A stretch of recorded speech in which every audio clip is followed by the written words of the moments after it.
Jacobo Arbenz Vilanova lleva en su nombre la marca de su padre y en su memoria el sonido terrible de aquel 27 de junio, hace 66 años, cuando las bombas comenzaron a estallar sobre la ciudad de Guatemala. Ese día, las fuerzas de Estados Unidos, apoyados por varios gobiernos de Centroamérica y el Caribe, lanzaron su ofensiva final en contra del gobierno de su padre, Jacobo Arbenz Guzmán. Pero, ¿quién era este hombre? Jacobo Arbenz Guzmán era un militar progresista que había iniciado un movimiento de renovación ante la rampante pobreza en Guatemala.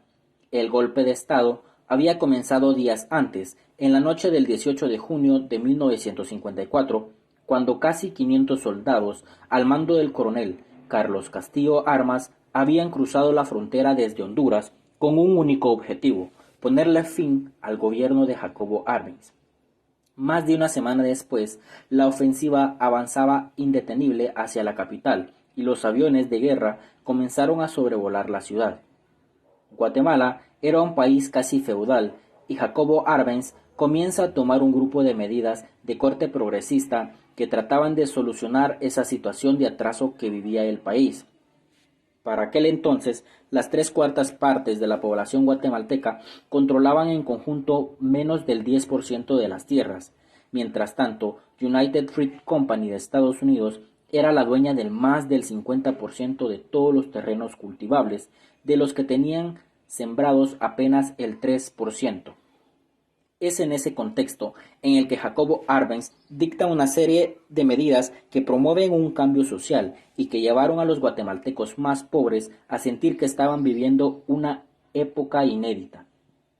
En la campaña en contra de Jacobo Arbenz, entrado 1952, los grandes terratenientes locales y United Fruit Company comenzaron una campaña en contra del gobierno de Jacobo, a que lo acusaban de seguir los dictámenes de la Unión Soviética.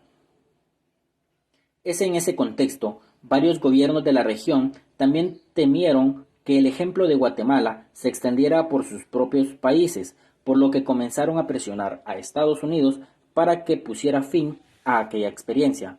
Pero por su parte, Estados Unidos temía que Guatemala se volviera un satélite soviético en su zona de influencia en el continente americano, y por el otro, los gobiernos de la región temían que el ejemplo de Jacobo Arbenz se extendiera por Centroamérica y el Caribe.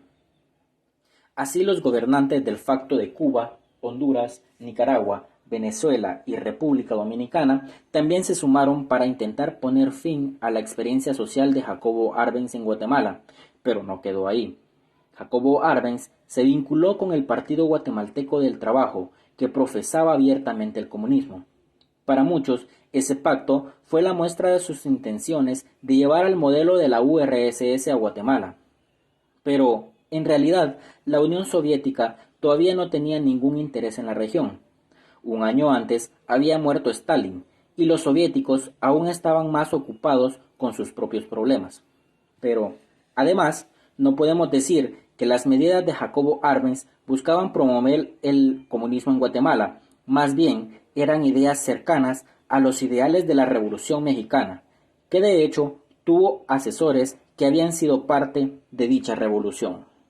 Finalmente la CIA se decidió a invertir en Guatemala. Diseñaron una operación experimental encubierta denominada PBSUCCESS y que, según García Ferreira, sería una especie de laboratorio para futuras invasiones estadounidenses en Latinoamérica. La invasión. Cuando Arbenz Vilanova nació en 1946, habían pasado solo 2 años desde que su padre se sumó al movimiento cívico que llamarían después Revolución de 1944. Faltaban 5 años para que Arbenz Guzmán fuera elegido democráticamente como el presidente y otros 8 años para aquel día trágico que marcaría el resto de sus vidas. Arbenz Vilanova recuerda que al principio sus padres trataron de aparentar que no sucedía nada.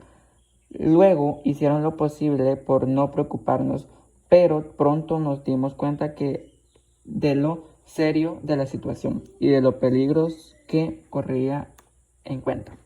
Recuerda cuando los aviones comenzaron a bombardear la ciudad de Guatemala. Los oficiales más cercanos de su padre se atemorizaron. Fue entonces cuando se consumó la traición. Le dijeron: coronel, no podemos seguir apoyándolo.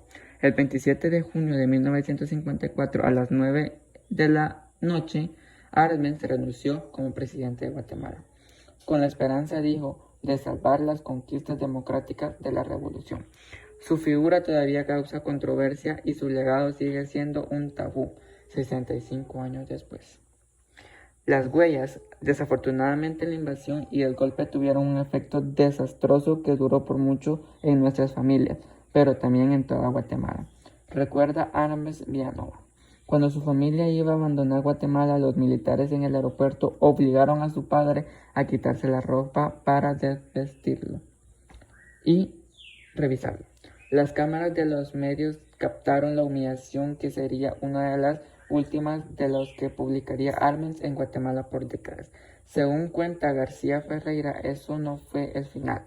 La CIA hizo todo lo que pudo para quitarle legitimidad al expresidente y para perseguirlo por todos lados y presionar a los gobiernos de los países a los que pedía asilo.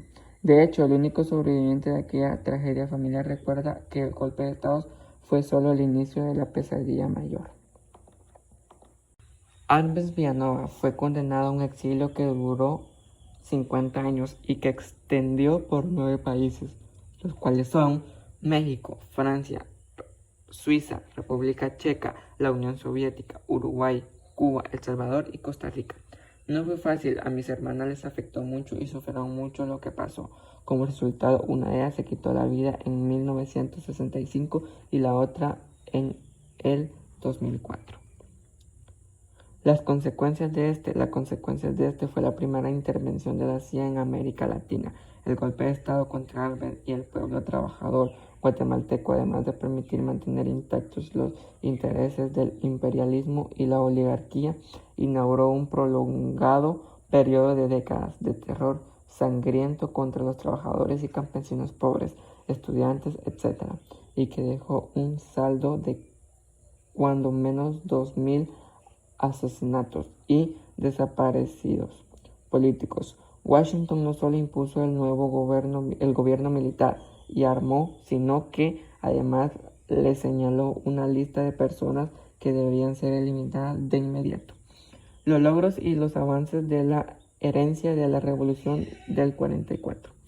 En el 20 de octubre de 1944 significó para Guatemala un inicio del cambio político-social de gran trascendencia histórica. Los frutos de la revolución fueron varios. Varios de los logros de la revolución de 1944 se mantienen vigentes. Entre estos tenemos el derecho de la libre sindicación, huelga y paro, indemnización laboral de despido sin causa justificada en el Código de Trabajo de 1947, el reconocimiento de la propiedad privada, el Instituto Guatemalteco de Seguridad Social, la autonomía universitaria y la creación de la Ciudad Olímpica.